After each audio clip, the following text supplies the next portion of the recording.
ఇదేంటన్నా భూగోళం ముందు నుంచొని విషాద యోగం అనిపిస్తున్నావు? ఒరే డిడి, ఇంత పెద్ద ప్రపంచాన్ని ఒక చిన్న దేశస్థుడైన బ్రిటిష్ వాడు ఆక్రమించుకున్నాడు. ఒక చిన్న భూభాగాన్ని ఇంత గొప్పవాడిని నేను ఆక్రమించుకోలేకపోతున్నాను రా. ఆ సంగతి చెప్పడానికి వచ్చాను. త్వరలో ఆ స్థలం కొని అప్లికేషన్ పెట్టకపోతే థియేటర్ ఇంకోటి శాంక్షన్ చేస్తారని కలెక్టర్ గారు చెప్పారు. పిచ్చివాడా, దాన్ని ఎక్కడికి పోనిస్తాంరా? మంచివాడికి ఒకటే మార్గం, కానీ దుర్మార్గుడికి 100 మార్గాలు. ఏం చేయాలో నేను చేస్తాను.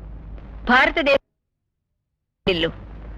ప్రపంచ దేశాలన్నీ భారతదేశ నీతి నిజాయితీలకు తల వంచుతాయి. నిజాయితీ పరులకు తాత్కాలికంగా కష్టాలు రావచ్చు, కానీ అమ్మా మీకోసం పోలీసులు వచ్చారు. ఎస్ఐ గారు అర్జెంటుగా మిమ్మల్ని పోలీస్ స్టేషన్ తీసుకురమ్మన్నారు.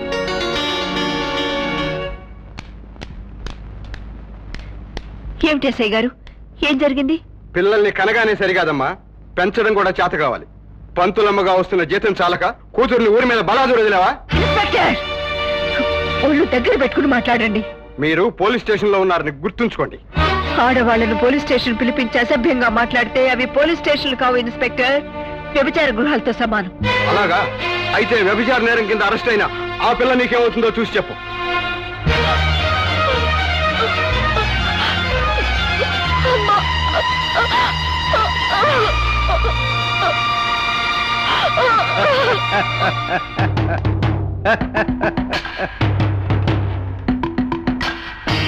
ఇది నేనంటించిన చిరుని.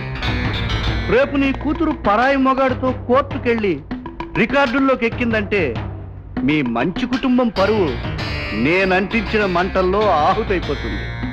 అంటే అంటే ఇదంతా నువ్వాడించిన నాటకం అన్నమాట. ఇదిగో నీ ఇల్లు నాకు అమ్ముతున్నట్టుగా రాసిన దస్తావేజు. దీని మీద మర్యాదగా సంతకం చేస్తే నీ కూతురు జైలుకెళ్లిన విషయం ఎవ్వరికీ తెలియకుండా బయటికెళ్తుంది. లేకపోతే రేపు కోర్టులో వ్యభిచారిణిగా అందరికీ తెలిసేలాగా ఫైన్ కడుతుంది. కుక్కల అరుపులకు దొంగలు భయపడతారు గాని దొరలు భయపడరు. డీకే, అన్యాయంగా నా కూతుర్ని పోలీస్ స్టేషన్ తీసుకొచ్చినందుకు నిన్ను ఎస్ఐని కూడా కోర్టుకి ఇడుస్తాను. ఇన్స్పెక్టర్, ఇదే మామూలు మనిషి కాదు, ఆదిశక్తిలాడి. ఆ శక్తి చల్లబడి ఈ కాగితాల మీద సంతకం పెట్టడానికి ఒప్పుకున్నప్పుడు అప్పుడు బయటికి పంపింది.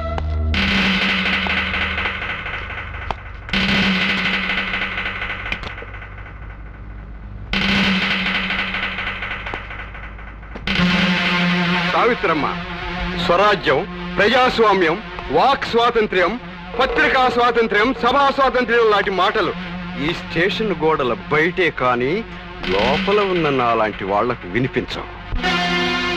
ఇప్పుడు వీడిని కాళ్ళు చేతులు విరక్కొట్టి ఆ పిల్ల తనతో వ్యభిచారం చేసిందని ఒప్పిస్తా.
రండి సార్, రండి.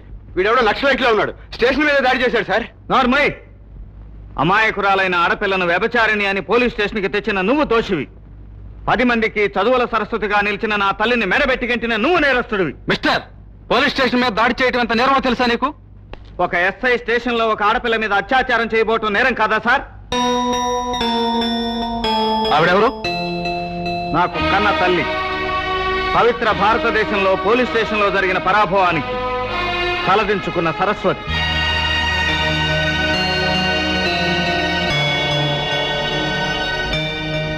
అమ్మా మీరు సావిత్రమ్మ టీచర్ కదూ?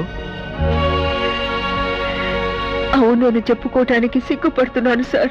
నన్ను సార్ అనకండమ్మా. నేను మీ దగ్గర ఓనమాల దిద్దుకున్న సుబ్బారావుని.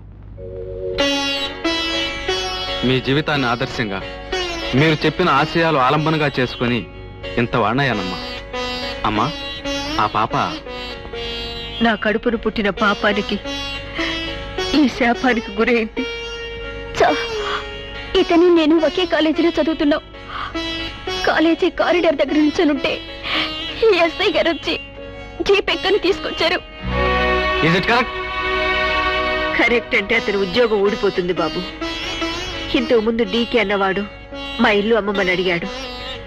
నేను అమ్మను అంటే ఇతని ద్వారా నా కూతుర్ని అరెస్ట్ చేయించి కాగితం మీద సంతకం పెడతావా లేదా నీ కూతుర్ని వ్యభిచారణని కోర్టుకి ఇచ్చమంటావా అని బెదిరించాడు. ఏఎస్పీ గారు, మీరు వాడిని సస్పెండ్ చేస్తారా లేక వాడి బ్రెయిన్ లో ఉన్న బెండ్ నన్నే తీసేయమంటారా? Mister Kumar, you are suspended. అమ్మా మీరు ఇంటికి వెళ్ళండి. ఆ డీకే సంగతి నేను చూస్తాను. అక్కర్లేదు. ఆ డీకేని డిక్కీలో తొక్కేసే పని నేను చూసుకుంటాను. రే డీకే! అశోక్, జరిగిన దానికి మా నాన్న తరఫున నేను క్షమాపణ చెప్పుకుంటున్నాను.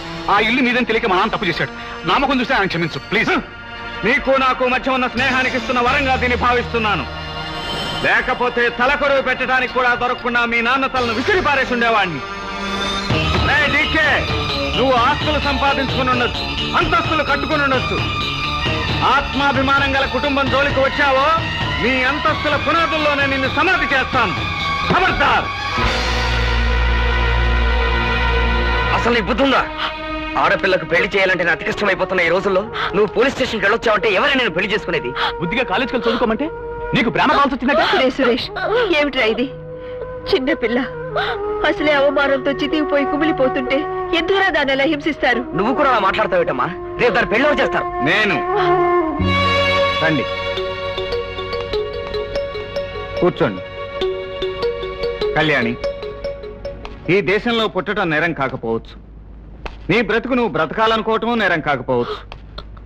కానీ పెద్దవాళ్లకు తెలియకుండా మనసిస్తే అది సఫలమైతే కళ్యాణం, విఫలమైతే కాటికే ప్రయాణం. ఇది తెలుసుకోకపోవటమే నీ నేరం అమ్మా. నువ్వు ప్రేమించిన కుర్రాడి తల్లిదండ్రులు సహృదయులు గనుక ఈ పెళ్లికి ఒప్పుకున్నారు. చూడండమ్మా, మీది చాలా మంచి కుటుంబం అని, పరువు మర్యాదలకు లోటు లేదని తెలుసుకున్న తర్వాత ఈ పెళ్లికి అంగీకరించాను. కట్న కానుకల దగ్గర మాకు పట్టింపులు ఏమీ లేవు. అందుకని మంచి రోజు చూసి ముహూర్తాలు పెట్టిస్తే అందరికీ మంచిదని నా భావం. మీరక్కర్లేదన్నా, మా మర్యాద మీరు చూపించాలి కదా. దాని పేర ₹1,00,000 చిట్ ఫండ్ కంపెనీ దాచి ఉంచాను. ఆడపిల్ల ఆస్తిగా ఆ ₹1,00,000 కానుకగా దానికి ఇచ్చి పంపిస్తాను. శుభం.